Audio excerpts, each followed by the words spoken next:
time management.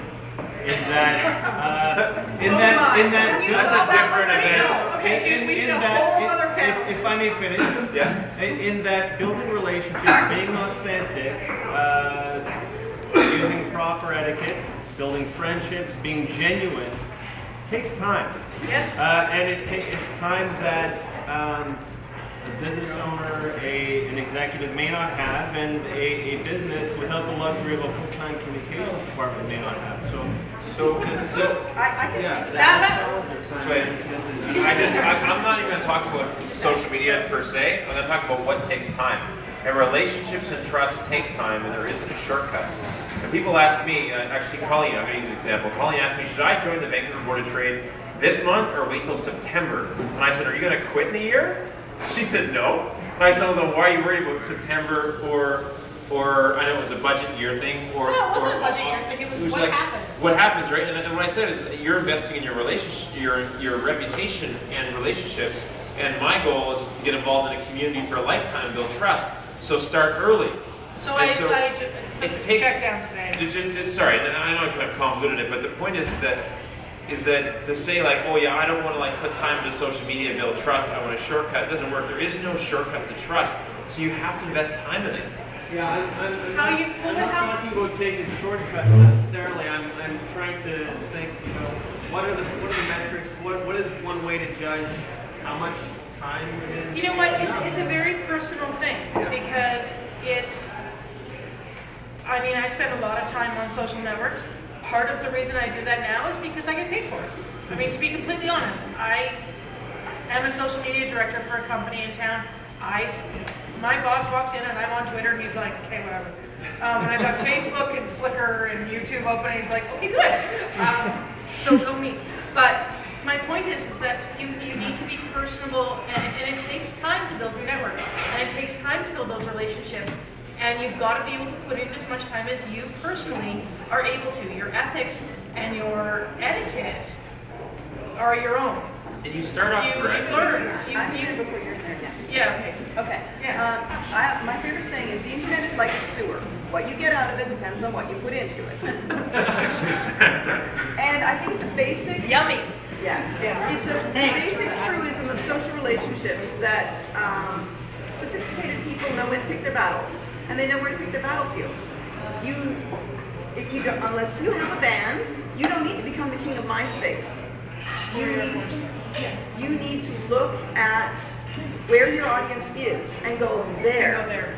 And the demographics are there. Go to the Pew Research Center and so on and see where the people are. I mean, Twitter is on average, I think, 14 years older than Facebook users, and they average $60,000 a year more And then income. yeah, exactly. And then you learn how that community reacts, and then you gauge how much time you want to spend in that community based on their demographics. And you can, but then we have to go to Derek. Okay, it's Lorraine has to finish, and then he has to talk, and then we go to Derek. The point is that you have to give out more. It's like being popular in high school. You have to put out in order to become popular. Hang on, I'm sorry, I have to hear that. One more sentence. If you thank someone, thank them publicly. However, if you rebuke someone, do it privately. Do it by DM. Don't ever at somebody and rebuke them. Do it privately. Oh, unless you're ready to start a big ass fight. Yeah. And retweet promiscuously. Not just because it'll make them love you, but it'll make other people love you as long as what you're retweeting has value. Don't put anything out there that doesn't have value. Can I go back? It's just self-expression. Can I go back to time management, just from business perspective? Okay, so I didn't start getting involved in social media because I thought it was another cool video game where I could collect followers. Like I did it because, yes, I wanted to engage community, but I also wanted to make money.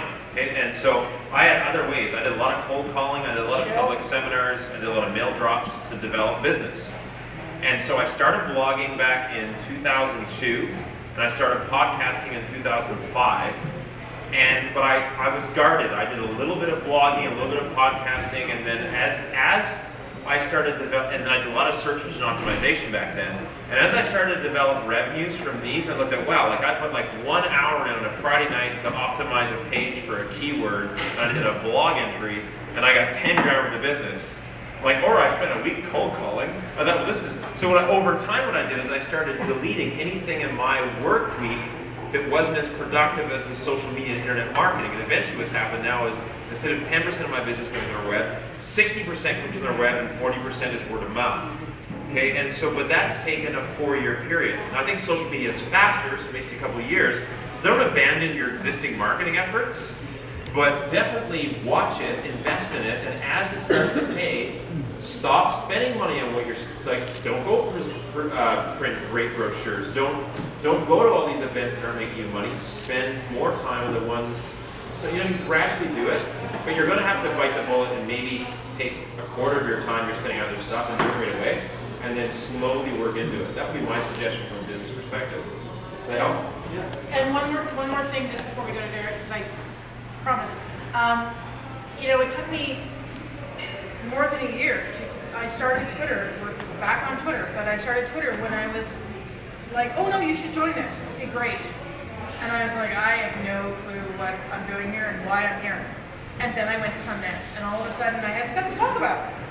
And now, you know, a year later, I'm over 5,000 people almost, and it's building that network. And I use Twitter now more than I use Google, because 9 times out of 10, Twitter's got an answer for me faster than Google will.